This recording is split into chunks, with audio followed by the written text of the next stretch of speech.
आदाब। ये आकाशवाणी है। खबरों के साथ मैं शबाना रहमान। पहले इस वक्त की अहम खबरें। वजीर आजम नरेंद्र मोदी ने कहा है कि आत्मनिर्भर उत्तर प्रदेश रोजगार अभियान माइग्रेंट मजदूरों को रोजगार के मौके फराहम करेगा और मुकामी कारोबार को फरोग देगा। भारत ने हकीकी कंट्रोल लाइन में मौजूदा सूरत हाल को बदलने की कोशिशों के खिलाफ चीन को खबरदार किया है। सदर जमहूरिया रामनाथ कोविंद ने बैंकों में रकम जमा करने वालों के तहफ्फुज को यकीनी बनाने के लिए बैंकिंग रेगुलेशन तरमीमी ऑर्डिनेंस 2020 नाफिज किया है। कोविड-19 के मरीजों की सेहतयाबी की शरह बेहतर होकर 58% से ज्यादा हो गई है। जेर इलाज मरीजों की तादाद 96,000 से तजावुज कर गई है। कोरोना के बढ़ते मामलों के दरमियान दिल्ली में सीरोलॉजिकल सर्वे शुरू हो गया है। जुनूब मगरबी मानसून अपनी मामूल की तारीख से 12 दिन पहले पूरे भारत में छा गया है। अब खबरें तफसील से। वजीर आजम नरेंद्र मोदी ने कहा है कि आत्मनिर्भर उत्तर प्रदेश रोजगार अभियान माइग्रेंट मजदूरों को रोजगार के मौके फराहम करेगा और मुकामी एंटरप्रेन्योरशिप को फरोग देगा। जनाब मोदी ने कल वीडियो कॉन्फ्रेंसिंग के जरिए आत्मनिर्भर उत्तर प्रदेश रोजगार अभियान का इफ्तिताह किया। इस मौके पर इजहार ख्याल करते हुए जनाब मोदी ने कहा कि उत्तर प्रदेश को सनअतों के क्लस्टर से जबरदस्त फायदा हासिल होगा, जो आत्मनिर्भर रोजगार अभियान के तहत मुल्क भर में इस तरह की मुकामी प्रोडक्ट्स को फरोग देने के लिए कायम की जा रही हैं। वजीर आजम ने उस तरीक़ेकार पर इत्मीनान का इजहार किया जिसमें उत्तर प्रदेश ने आफात को एक मौके में तब्दील किया और जिस तरह से आलमी वबा के दौरान लोगों को शामिल किया गया उस पर भी उन्होंने इत्मीनान जाहिर किया। उन्होंने कहा कि दीगर रियासतें भी आत्मनिर्भर उत्तर प्रदेश रोजगार अभियान से काफी कुछ सीखेंगी और इससे तहरीक लेंगी। जनाब मोदी ने उत्तर प्रदेश में डॉक्टरों, नीम तिब्बी अमले, सफाई सुथराई के अमले, पुलिस, आशा, आंगनवाड़ी वर्करों, बैंकों, डाकखानों, ट्रांसपोर्ट खिदमात और दीगर कारकुनों की खिदमत को भी सराहा। वजीर आजम ने कहा कि यूपी हुकूमत ने प्रधानमंत्री गरीब कल्याण योजना के तहत गरीबों और माइग्रेंट मजदूरों को मुफ्त राशन फराहम करने में बहुत ज्यादा सरगर्मी के साथ काम किया और इन गरीबों और मजदूरों को राशन कार्ड के बगैर मुफ्त खाने का सामान फराहम किया गया। उन्होंने कहा कि इसके अलावा तकरीबन 5,000 करोड़ रुपए भी उत्तर प्रदेश की 75 लाख गरीब खवातीन के जनधन खाते में बराह रास्त मुंतकिल किए गए। भारत ने चीन को खबरदार किया है कि ताकत के जरिए मौजूदा सूरत हाल को बदलने से सरहदी इलाकों में अमन को नुकसान पहुंचेगा। खबर रसा एजेंसी को दिए गए एक इंटरव्यू में चीन में भारत के सफीर विक्रम मिस्री ने कहा कि मौजूदा हालत को बदलने की चीन की कोशिशों का रद्द-ए-अमल बड़े पैमाने पर बाहमी ताल्लुकात में दिखाई देगा। उन्होंने कहा कि चीन की फोर्सेस की कार्रवाइयों से बाहमी ताल्लुकात के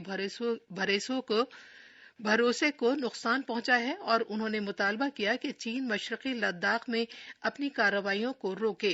जनाब मिस्री ने कहा कि ये पूरी तरह चीन की जिम्मेदारी है कि वो ताल्लुकात का एहतियात के साथ जायजा ले और फैसला करे कि ताल्लुकात किस समत जाने चाहिए। उन्होंने कहा कि भारत और चीन के दरमियान बाहमी ताल्लुकात की पेशरफ्त के लिए जरूरी है कि सरहद पर अमन और सुकून कायम रहे। भारतीय सफीर ने कहा कि चीन को भारतीय फौजियों के मामूल के गश्त के तरीकों में रुकावटें और मुश्किलात पैदा करने की कार्रवाई को रोकने की जरूरत नहीं है। सफीर मौसूफ ने लद्दाख के गलवान वादी पर चीन के इक़्तिदार आला के दावे को फजूल करार देते हुए इसे मुकम्मल तौर से गैर पायदार करार दिया और कहा कि इस किस्म के मुबालगा आमेज दावों से सूरत हाल में किसी किस्म की मदद नहीं मिलेगी। सदर जमहूरिया रामनाथ कोविंद ने बैंकों में रकम जमा करने वालों के तहफ्फुज को यकीनी बनाने के लिए बैंकिंग रेगुलेशन तरमीमी ऑर्डिनेंस 2020 नाफिज किया है। ये ऑर्डिनेंस कोऑपरेटिव बैंकों पर लागू होने वाले बैंकिंग रेगुलेशन एक्ट 1949 में तरमीम करता है। इस ऑर्डिनेंस का मकसद रकम जमा करने वालों के मफादात का तहफ्फुज करना और कारकर्दगी को बेहतर बनाकर कोऑपरेटिव बैंकों को मुस्तहकम करना है। इस तरमीम से रियासती कोऑपरेटिव कवानीन के तहत कोऑपरेटिव सोसाइटियों के रियासती रजिस्ट्रों के मौजूदा इख्तियारात मुतासिर नहीं होंगे। ये तरमीम प्राइमरी एग्रीकल्चर क्रेडिट सोसाइटीज या रियासती कोऑपरेटिव कवानीन पर लागू नहीं होती, जिनका असल मकसद ज़राई तरक्की के लिए तवील मुद्दती माली मदद फराहम करना है। ऑर्डिनेंस बैंकिंग रेगुलेशन एक्ट की शेख 45 में भी तरमीम करता है ताकि किसी बैंकारी कंपनी की तश्कील नौ की स्कीम बनाई जा सके। इसका मकसद आम लोगों रकम जमा करने वालों और बैंकारी निजाम के मफादात का तहफ़्फ़ुज़ करना है। वज़ीर आज़म नरेंद्र मोदी कल सुबह 11 बजे आकाशवाणी पर मन की बात के अपने प्रोग्राम में मुल्क और बैरून मुल्क के लोगों के साथ अपने ख्यालात का इजहार करेंगे। माहाना रेडियो प्रोग्राम की ये 66वीं कड़ी होगी। इसे आकाशवाणी और दूरदर्शन के तमाम तर नेटवर्क के अलावा AIR न्यूज़ की वेबसाइट newsonair.com और news on AIR mobile app पर भी नश्र किया जाएगा। ऑल इंडिया रेडियो इसे अपने यूट्यूब चैनलों DD न्यूज़, PMO और इत्तलात व नशरियात की वजारत पर भी बराह रास्त नश्र करेगा। AIR हिंदी नशरिए के फौरन बाद इसे इलाकाई जबानों में नश्र करेगा। इलाकाई जबानों में इस प्रोग्राम को शाम 8 बजे फिर से सुना जा सकता है। ये खबरें आकाशवाणी से नश्र की जा रही हैं। मरकजी हुकूमत ने आज कहा है कि मुल्क में मजमूई तौर पर 2,95,881 कोरोना वायरस से मुतासर अफराद सेहतयाब हुए हैं। पिछले 24 घंटे के दौरान कोविड-19 से 10,244 अफराद ठीक हुए हैं और सेहतयाबी की शरह 58.13% तक पहुंच गई है। मुल्क में फिलहाल कोरोना के फाल मामलों की तादाद 1,97,387 है। सेहत और खानदानी बहबूद के महकमे ने कहा है कि पिछले 24 घंटे में मुल्क में कोविड-19 के कुल 18,552 नए मामला सामने आए हैं और इस तरह कोरोना मामलों की मजमूई तादाद अब 5,08,953 हो गई है। भारत में कोविड-19 वबा के फैलने के बाद से ताज़ा मामलों की सबसे ज्यादा तादाद है। एक ही दिन में इससे 384 अमवात की खबर है। इस तरह कोरोना से मुल्की सतह पर मरने वालों की तादाद 15,685 हो गई है। इस दौरान भारतीय तहकीक की तिब्बी कौंसिल ICMR ने कहा है कि मुल्क में पिछले 24 घंटे के दौरान मुख्तलिफ लैबोरेटरियों में कोरोना के 2,20,479 नमूनों की जांच की गई है। भारत में कोविड-19 वबा के फैलने के बाद से लैबोरेटरियों के जरिए की गई नमूनों की जांच की ये सबसे बड़ी तादाद है।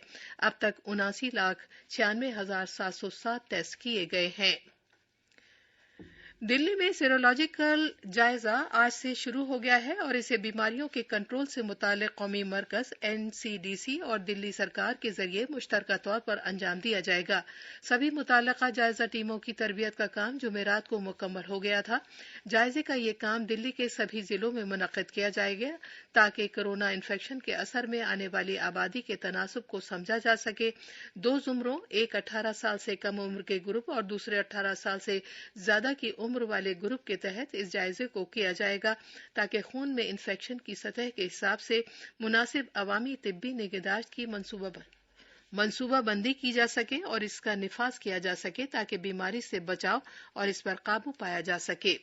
तिब्बी तहकीक की भारतीय कौंसिल के मुताबिक वक्फे से किए जाने वाले सेरो जायजे उन पॉलिसी साजों की रहनुमाई में मददगार होते हैं जो बहुत ज्यादा खतरे वाले उन इलाकों और घनी आबादी में जायजों का काम अंजाम देते हैं जो माजी में इन्फेक्शन के शिकार थे और अब सेहतयाब हो गए हैं। इस जायजे के तहत गैर मंसूबाबंद तरीके से मुंतखब किए गए अफराद के खून के नमूनों को इकट्ठा किया जाता है। भारत के महकमा मौसमियात IMD ने कहा है कि जुनूब मगरबी मानसून पूरे मुल्क पर छा गया है। मानसून के पूरे मुल्क में पहुंचने की तारीख 8 जुलाई है। IMD ने बताया कि इस साल जुनूब मगरबी मानसून पूरे मुल्क में तयशुदा तारीख से 12 दिन पहले ही पहुंच गया है। हाल के बरसों में जुनूब मगरबी मानसून पूरे मुल्क में 2013 में पहुंचा था, जब 16 जून 2013 को उसने पूरे मुल्क का अहाता कर लिया था। खलीज बंगाल के ऊपर कम दबाव के बनने की वजह से ये बस्ती और शिमाल मगरबी भारत की तरफ वक्त से पहले ही चला गया। आखिर में अहम खबरों की सुर्खियां एक बार फिर। वजीर आजम नरेंद्र मोदी ने कहा है कि आत्मनिर्भर उत्तर प्रदेश रोजगार अभियान माइग्रेंट मजदूरों को रोजगार के मौके फराहम करेगा और मुकामी कारोबार को फरोग देगा। भारत ने हकीकी कंट्रोल लाइन में मौजूदा सूरत हाल को बदलने की कोशिशों के खिलाफ चीन को खबरदार किया है। सदर जमहूरिया रामनाथ कोविंद ने बैंकों में रकम जमा करने वालों के तहफ़्फ़ुज़ को यकीनी बनाने के लिए बैंकिंग रेगुलेशन तरमीमी ऑर्डिनेंस 2020 नाफिज किया है। कोविड-19 के मरीजों की सेहतयाबी की शरह बेहतर होकर 58% से ज्यादा हो गई है। जेरे इलाज मरीजों की तादाद 96,000 से तजावुज कर गई है। कोरोना के बढ़ते मामलों के दरमियान दिल्ली में सीरोलॉजिकल सर्वे शुरू हो गया है और जुनूब मगरबी मानसून अपनी मामूल की तारीख से 12 दिन पहले पूरे भारत में छा गया है। आकाशवाणी से खबरों का ये बुलेटिन खत्म हुआ।